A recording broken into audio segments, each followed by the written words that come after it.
Hello students, आपके सामने ये जो क्वेश्चन है वो वेक्टर स्पेस चैप्टर से है। और इस क्वेश्चन में हमें प्रूव करना है कि जो V है वो वेक्टर स्पेस क्यों नहीं है। सबसे पहले क्वेश्चन देख लीजिए। V एक सेट दे रखा है, ये चीज ध्यान से समझे पहले कि V एक सेट है और इस सेट के जो एलिमेंट्स हैं उनको ऐसे लिखा जा रहा है। जैसे मैं एक लिख लेता हूँ x, y या फिर z, t या फिर a, b। जो V सेट है उसके एलिमेंट्स को इस तरीके से लिखा जा रहा है, तो V एक सेट है। ठीक है। अब यहां पर क्या है कि क्वेश्चन में ये दो कंडीशंस दे रखी हैं। ठीक है।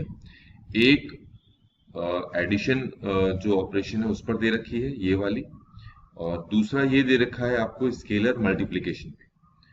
तो इन दो कंडीशंस पे आपको ये प्रूव करना है कि जो V है वो वेक्टर स्पेस नहीं है। मतलब ये दो कंडीशंस जो हैं V सेट को वेक्टर स्पेस नहीं बनाती है। अब अगर हम क्वेश्चन आगे करें तो पहले मैं आपको ये बता देना चाहूंगा कि जो वेक्टर स्पेस से रिलेटेड 10 प्रॉपर्टीज हैं, 5 है एडिशन पे और 5 है मल्टीप्लिकेशन पे, स्केलर मल्टीप्लिकेशन है। वो पहले पूरी प्रॉपर्टीज आप अच्छी तरह से याद कर लो, उसके बाद इस क्वेश्चन को करने में आपको आसानी होगी। तो पहले तो मैं आपको बता दूं कि इस चीज को प्रूव करने के लिए कि V वेक्टर स्पेस नहीं है, तो इसके लिए मैं यहाँ पर कौन सी प्रॉपर्टी लेने वाला हूं ताकि आपको करते टाइम ध्यान में रहे।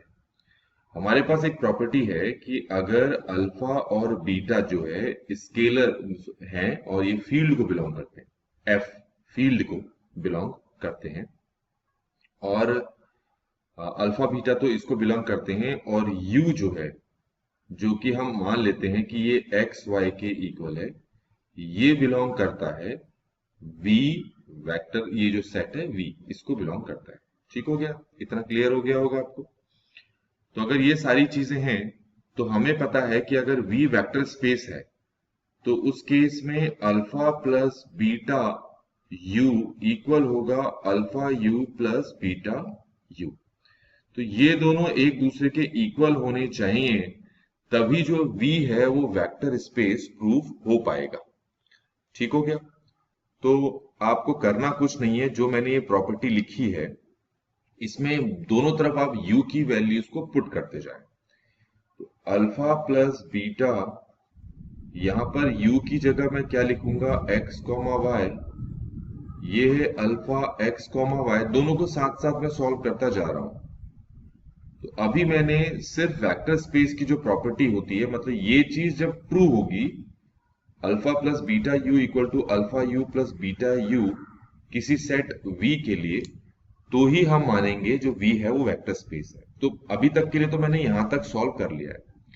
अब इसके बाद हम क्या करेंगे, ऊपर की जो दो कंडीशंस दे रखी हैं इन दोनों का यहां पर इस्तेमाल करेंगे, और दोनों का इस्तेमाल करके देखते हैं कि LHS RHS के इक्वल आता है या नहीं आता है। यहां पर तो मैं इसको इस्तेमाल कर लेता हूं। देखो ना, लिखा है alpha x comma y equal to alpha x comma Y.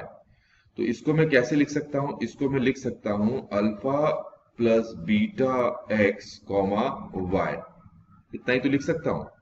अच्छा, और यहां पर पहले मैं इसमें ये वाली प्रॉपर्टी और इसमें भी यही वाली प्रॉपर्टी लगाता हूं, तो देखते हैं क्या मिलता है मुझे।